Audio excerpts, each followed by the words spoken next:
Alright, hey guys, we're back here and another tutorial for you. And here you can see we are on the Oasis hole. And this is one hole that is now redesigned. They kind of touched up both fairways. Not only the first fairway, but the second fairway. Makes it much more challenging than it used to be.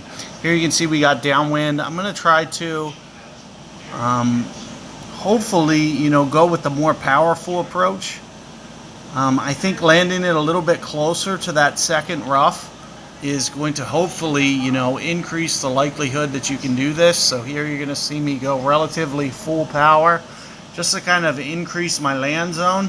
I've had a lot of trouble with this. It's very inconsistent on the rollout. There you can see not too bad overall. Could have used my full topspin there, but I've also had full topspin run way through on this club. So just something that I was being a little bit cautious on, just to make sure that I get the ball into play, is kind of the number one key. It's probably the smartest thing you guys can do, is just be a little bit cautious, get it into the fairway, and we can find a way to and here you can see one that's sliding along. So especially with more topspin, you could see I've had many of those roll through the entire length of that fairway. So just something to keep in mind. And let's see what we got here.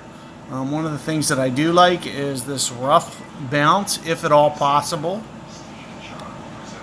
And here you can see, in order for me to do it, I'm going to have to do it with very much max power.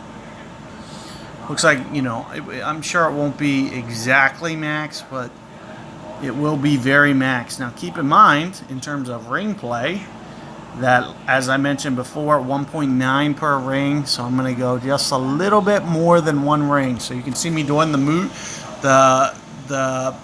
movements at max. Notice that I'm not going to go max with my actual play, though.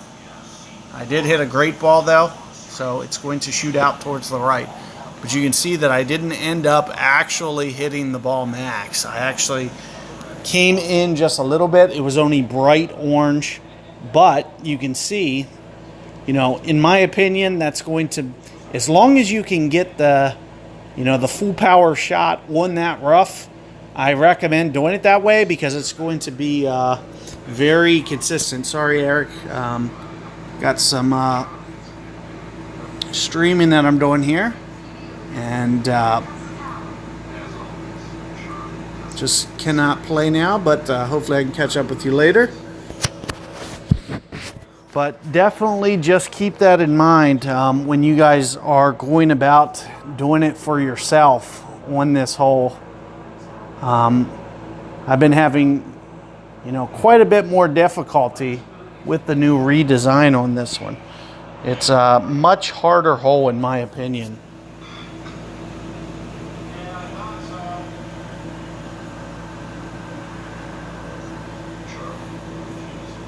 So hopefully when we get to tournament time, we can figure out some kind of solution given the wind condition. It'll be a lot easier with fixed wind, so that way you can kind of pick a landing spot and just kind of aim for a similar land zone each and every time that you play it. Kind of help things. Oh, here you can see that we're getting another hole. I'm going to split these videos up. I'll catch you guys on the next one.